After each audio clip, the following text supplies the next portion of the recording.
क्या आप इस क्वेश्चन को कर सकते हैं? बताओ। इसके अंदर पूछा क्या है पहले हम उसे देखते हैं। यहाँ पर अगर मैं देखूँ तो ये आपका यहाँ पर है, यानी ए तथा सी के मध्य विभवांतर की गणना कीजिए। यानी पोटेंशियल डिफरेंस मुझे निकालना है ए और सी के बीच का। ये आपका सर्किट है। यहाँ पर इसे देखिए, यहाँ पर ए और बी के बीच में एक रेजिस्टेंस जुड़ा हुआ है और यहाँ पे लगी हुई एक सेल, और यहाँ पर भी एक ये लगा हुआ है बेटा 3 वोल्ट का, और यहाँ पर है आपका रेजिस्टेंस, और सेम कंडीशन यहाँ पर है। यहाँ पर मुझे ए और सी के बीच का निकालना है पोटेंशियल डिफरेंस। अब मुझे एक बात बताइए कि पोटेंशियल डिफरेंस निकालने के लिए मुझे क्या ज़रूरत पड़ती है, बताओ। यानी अगर मुझे उभी निकालना है, ऐसे मान के चलिए अगर मुझे उभी निकालना है, उसके लिए मुझे क्या क्या चाहिए? उसके लिए चाहिए मुझे I इंटू आर। अगर मुझे ए और सी के बीच का क्या निकालना है, पोटेंशियल डिफरेंस निकालना है, तो उसके लिए मुझे चाहिए करंट और रेजिस्टेंस। सिंपल सी बात है ना। पढ़ते चले आए होंगे आप, ओम्स लॉ कह सकते हैं। अब यहाँ पर हमें रेजिस्टेंस तो दिख रहा है, लेकिन इसके अंदर करंट नहीं है, करंट की वैल्यू नहीं है, तो फिर हम इसे नहीं निकाल पाएंगे।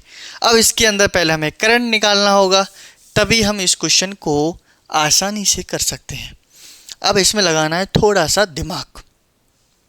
दिमाग ऐसे मान के चलिए कि यहाँ पर ए और सी के बीच में निकालना है।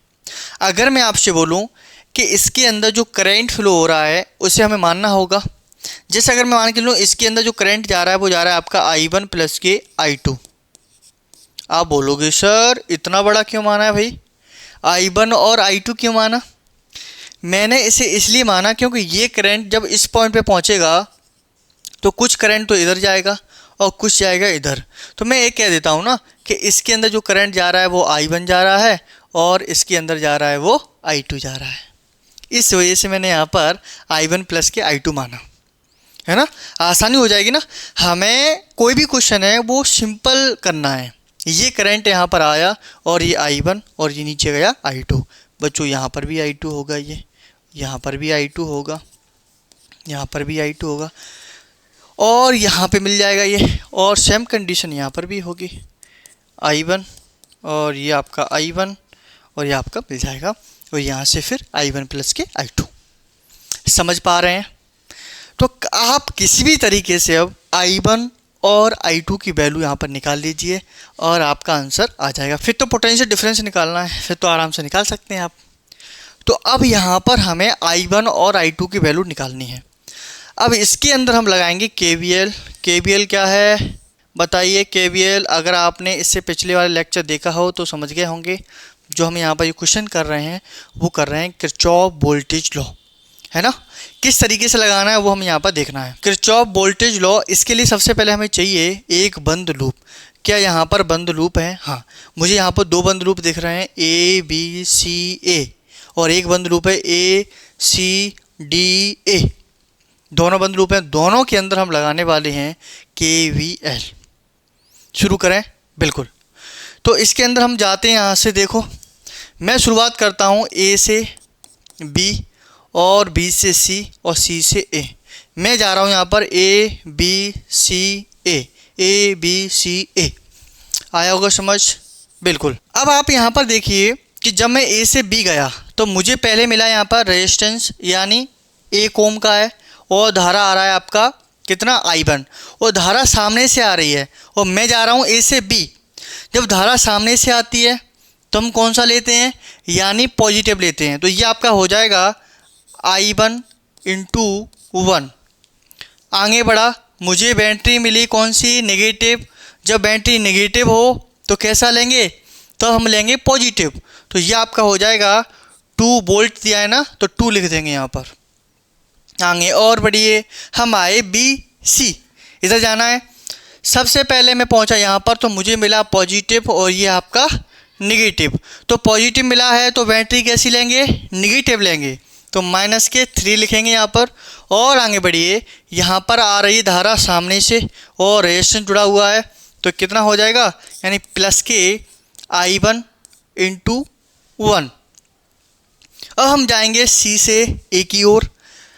धारा कहाँ से आ रही है, सामने से, पॉजिटिव लेंगे तो ये हो जाएगा आपका plus I1 I2 into 2 equal to 0।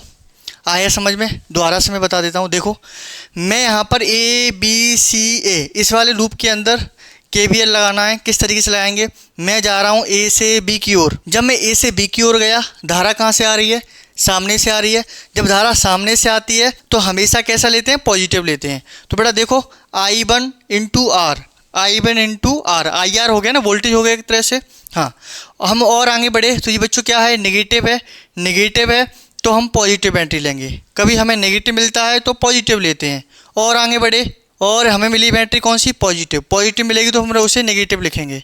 और आगे बढ़े तो यहाँ पर धारा आ रही है सामने से, तो ये हो जाएगा आपका यानी I1 इंटू 1, यानी 1 ओम का रेजिस्टेंस यहाँ पर लगा हुआ है। फिर मुझे जाना था C से A की ओर और धारा आ रही है सामने से, पॉजिटिव आएगा और I1 प्लस के I2 इंटू 2 और इक्वल टू 0। ये कुछ इस तरीके से यहाँ पर हम पहले लूप के अंदर KVL लगा लेंगे और हमारा समीकरण ये आ गया। इसे थोड़ा सरल करिए, क्या होगा? ये हो जाएगा आपका I1 और ये हुआ माइनस के 1 I1 प्लस के 2 I1 2 I2 equal to 0। 2 I1 और ये कितना हो गया? 4 I1 प्लस के 2 I2 इक्वल टू 1। ये आपका हो जाएगा पहला समीकरण। अब बिल्कुल सेम ऐसे ही दूसरे जो लूप है हमारे पास, कौन सा? ACDA, इसके अंदर लगाएंगे ACDA। इसमें लगाइए। किस तरीके से लगाना है? सेम वैसे ही करना है। अब यहाँ पर मैं A से C की ओर जा रहा हूँ। A से C की ओर, A से C की ओर जाएंगे तो बेटा धारा के साथ चल रहे हैं अपन। धारा की डायरेक्शन किधर? इधर ही तो है। धारा की डायरेक्शन इधर है तो हम क्या करेंगे? तो हम नेगेटिव लेंगे, नेगेटिव।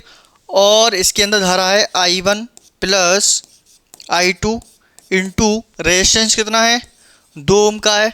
हाँ, अब हम आगे बढ़े C से D की ओर और मैंने यहाँ पे देखा रेजिस्टेंस जुड़ा हुआ है, लेकिन हम धारा के साथ चल रहे हैं, तब नेगेटिव लेंगे।